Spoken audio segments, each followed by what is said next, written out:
Hi, and welcome back. Okay, whatever. So this is going to be a boring one, so I'll understand if you skip it.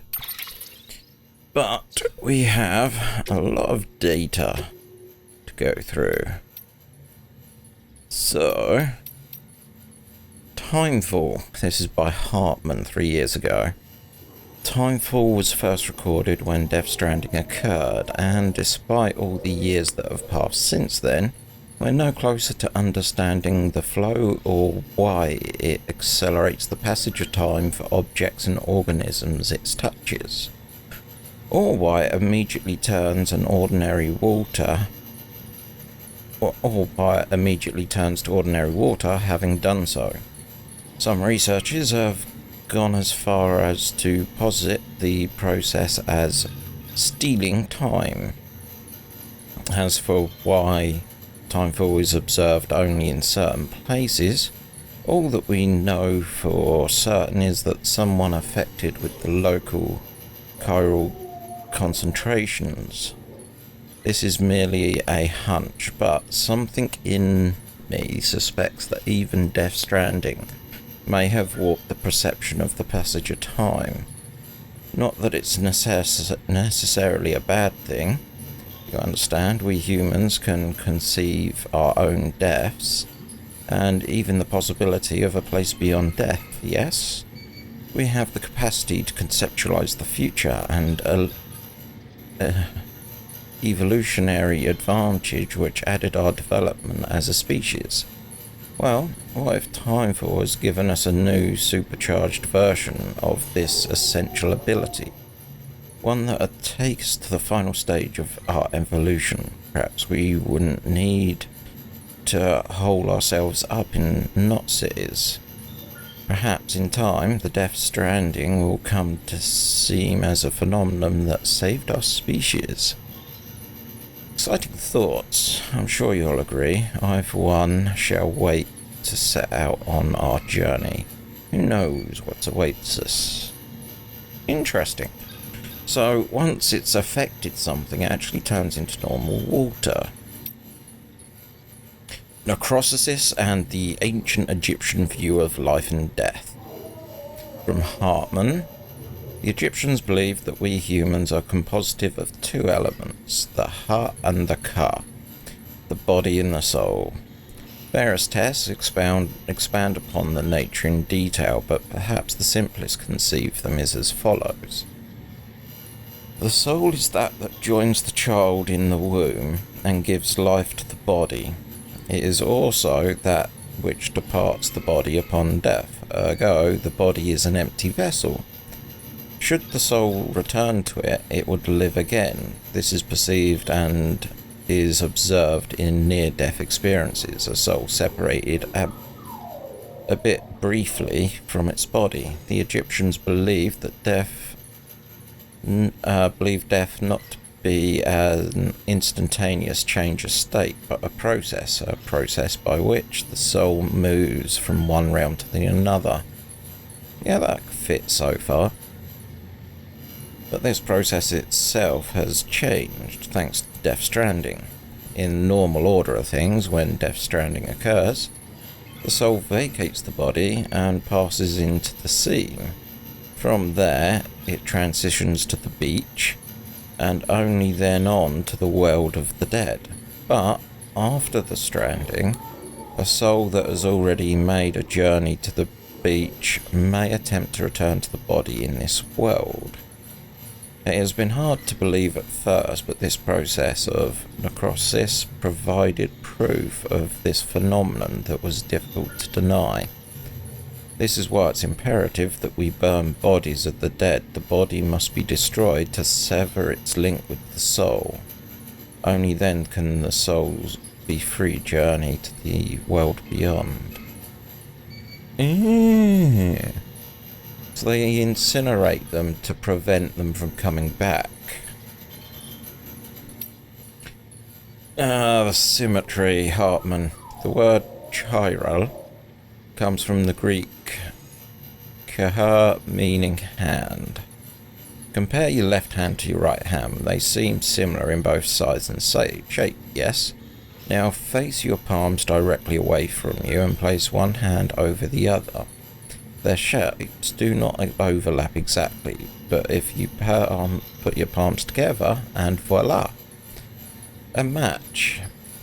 It's as if one hand is mirroring image of the other, but again, if you were to actually compare the mirror image of your hand to itself, we would see the two are not identical, hence the entire idea of palmistry. This is essential for choroidy, the state in which the mirror image of the shape does not match the original.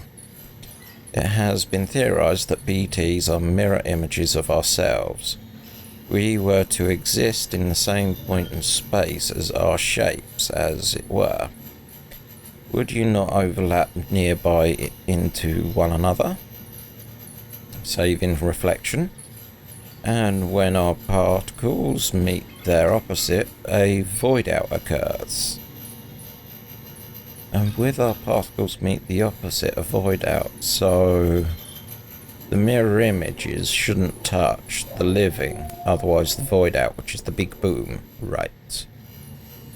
The new form of communication, which is an interesting word to use there, we have devised utilizes beaches, which are akin to mirrors reflecting this world and the other, hence the term chiral network. Corellium, Hartman. You would like to know more about Corellium. Well, wouldn't we all? I'm happy to present the latest theories, but you must be aware that this is all that they are, theories. Chimerium is dark matter, born along with our universe and has existed ever since, not just in a dimension we were able to perceive. Until now. That is, the breach gave us access to the dimension, and without knowledge of Corellium's existence, not just knowledge of it of course, we have observed it to coalesce into crystalline form and recorded measurable physical and mental effects on individuals exposed to it. It has reshaped the understanding of reality and proven instrumental in the formation of the multiverse theory of beaches. Chiral matter is not affected by the passage of time. As far as these particles are concerned, none have elapsed since the Big Bang. Little wonder they escaped our notice for so long until man and BT first came together in the void out and left nothing but Corellium in their wake. Many of these claims are yet to be verified, but I believe that this is a fair summary of the scientific community's current consensus on the matter. No pun intended. I shall be heading west with the first expedition. I'm looking forward to learning more about Corellium and its connection to the beach along the way. Interesting. Egyptian mummies, pyramids, etc. Hartman. At what point can it be said that man truly understood what it meant to die? It would be reason to suggest that it was when he began to bury his dead, a practice which organized within the Neanderthals. In a way, one might say that our growing understanding of death drove our development as a species. Our fear of it, our attempts to conquer it. Why? It would be argued the entire history revolves around these obsessions. Take the Great Pyramids of Egypt, or the tombs of the ancient emperors of China. The more powerful the person, the bigger and grander their resting place. Or, to posit a more radical theory, they could vary concepts of power and society themselves have emerged solely to formulate the creation of such monuments. Such challenges to the finality of death. Either way, in leaving behind something they helped might endure through the ages, the builders of these edifices believed that their too may live on forever. The mummies of the Egyptian are neither means by which man should to fulfill this desire to escape the finality of death. That was a weird sentence. They are created that the spiritual self, the ka, would have a physical form, or ha, to which it could return. The Shokubinbutsu, or mummified monks of Buddhism, are similar in this respect. However, the monks in question aim to transition straight from the life to Buddhahood. In other words, to forego death altogether. But now that the beach has brought us to direct contact with the world beyond, our relationship with death must further evolve. The next stage in our understanding is upon us.